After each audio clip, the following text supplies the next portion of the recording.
everybody, I am Zehra and now I'm going to paraphrase the linguistic structure of modern English. I suppose you are all ready, then let's get started. And here is my content. Firstly, I'm going to talk about definition of language and the fundamental belief about language and linguistic science, the rule governed nature of language, and then animal communication codes and definition of grammar, and lastly, linguistic and subfiles of language. If we begin with definition of language, language is a communication tool in which we code and decode messages in a systematic way. And there are lots of fundamental beliefs about language. For example, we tend to equate language with writing, but there are significant differences between speaking and writing. And more surprisingly, we assume that there is a correlation between a word and the thing it names. This assumption pushes us to think foreign language is idiotic while our language is logical and normal, and people also limit the function of language, but language has much more function than we think. When it comes to linguistic science, science is defined as things that is regularly associated with a particular concept, and linguistic science involve concrete object and abstraction. We can divide them into three categories as iconic, indexical, and symbolic. If we start with iconic, iconic are signs where meaning is based on similarity of appearance. For example, onomatopoeic words such as words for the noise of animal, and indexical have a cause and effect relationship between the sign and the meaning of the sign. For example, a road sign of fork and knife that tell us a driver there is a restaurant ahead, or smoke stand for fire. The last sign is symbolic. The signs have an arbitrary or conventional link. A rose represents love, or wedding ring stand for marriage. When it comes to the rule governed nature of language,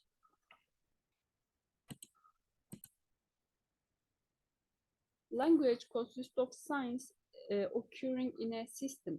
So it has certain principles and rules. So language is said to be rule governed.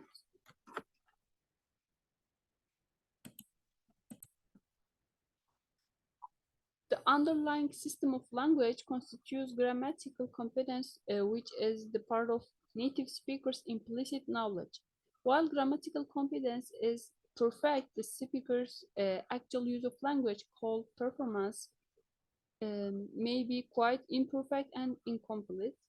Language rules indicate what is possible in a language. For example, the rules of English allow I like movies, but not like movies I.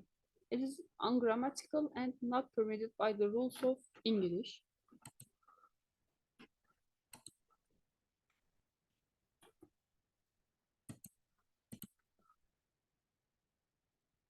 And this part is animal communication codes.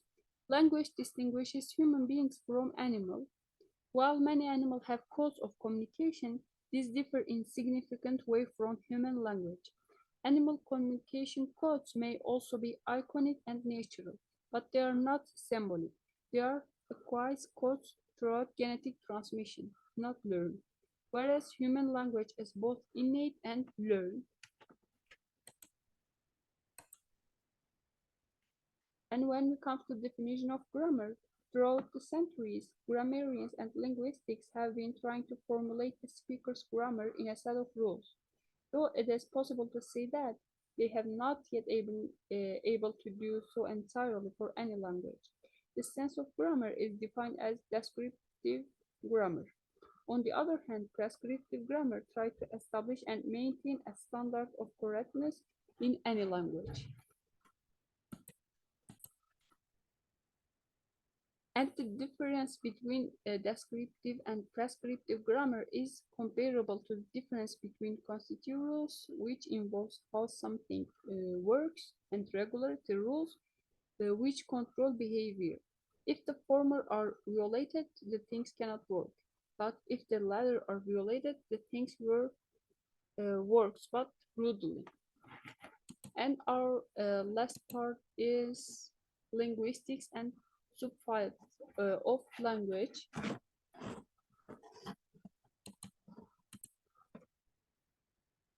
Linguistics is defined as the study of language systems. For the purposes of study, language is divided into subparts. The first component is phonology. It is the study of aspects of or features of speech sound or phones. We can divide it into three parts as articularity phonetics, auditory phonetics, and acoustic phonetics. Articularity phonetics deals with how produce speech sound, and auditory phonetics deals with how we perceive sound, and acoustic phonetics deals with how sound travel in the air.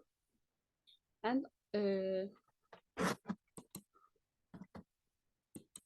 second component is morphology. Morphology, the internal structure of words and word formation processes.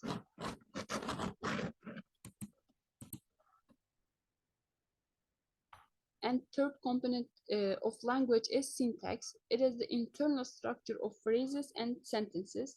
Syntax is an extensive and complex area of language, and nearly one-third of the textbook is devoted to the study of English syntax. The two components of morphology and syntax are sometimes classified together as grammar. And the fourth component of language is semantics. Semantics is the study of how meaning is conveyed in words, phrases, or clauses. It is focused on literal meanings, basically. The fifth component is language, is pragmatics. It is the study of the function of language and its use in context. That was my presentation. Thank you for listening.